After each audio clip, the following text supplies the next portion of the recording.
Hello guys, welcome to Valluvar பெருந்தகை பயிற்சி மையம். March 23 current affair பார்க்கலாம். சோ மார்ச் 23 என்னென்ன தினம்னா கொண்டாடுறாங்க அப்படினு கேட்டிங்கனா உலக வானிலை ஆய்வு தினமாக அனுசரிக்கப்படுகிறது. அடுத்ததாக தியாகிகள் தினமாக இந்த மார்ச் 23 அனுசரிக்கப்படுகிறது.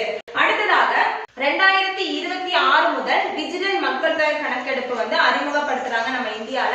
இதான் முதல் முறையாக கொண்டு வர போறாங்க. மக்கள் தொகை கணக்கெடுப்பு எத்தனை வருடங்களுக்கு ஒரு முறை நடக்கும்னு கேட்டீங்கன்னா 10 வருடங்களுக்கு ஒரு முறை தான் நடக்கும்.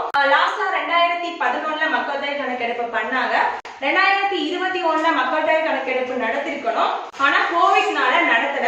கண்டிப்பா 2026 2027ல மக்கள் தொகை கணக்கெடுப்பு நடத்துறதா சொல்லிருக்காங்க. எப்ப இருந்து ஸ்டார்ட் பண்றாங்கன்னா ஏப்ரல் 1 முதல் ஸ்டார்ட் பண்றாங்க.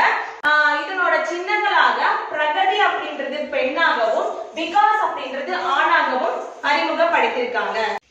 பேங்க் ஆஃப் பரோடா ஒரு திட்டத்தை அறிமுகப்படுத்திருக்கு. அது என்ன திட்டம்னா குறுகிய கால கடன் வசதியை அறிமுகப்படுத்திய முதல் வங்கியாக பேங்க் ஆஃப் பரோடா மாறி இருக்கு. குறிப்பாக மகளிர் சுய உதவி குழுக்களுக்கு யூபிஐ மூலம் ஓவர் டிராஃப்ட் வசதியை அறிமுகப்படுத்துறதா இந்த ஓவர் டிராஃப்ட் ஓடின்னு சொல்லுவாங்க.